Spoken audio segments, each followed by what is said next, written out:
Men, I say we make a stand to pee license. Let me explain.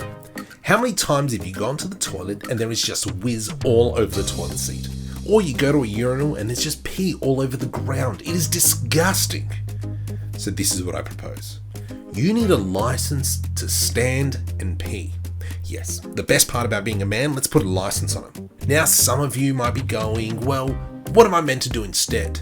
Sit and pee. How do we get a license? There's a 12-page book that you need to read and study where you will learn about all the things that nobody else teaches you.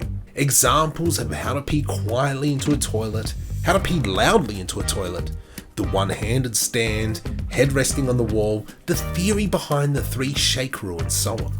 From here, you will need to take a test in various conditions to ensure that you understand your capabilities.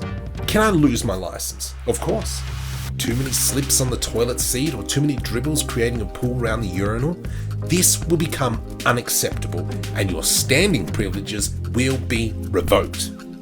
Now, this is just an expression of interest and I want to know your thoughts around this license of stand to pee. Leave a comment below, hit the subscribe button.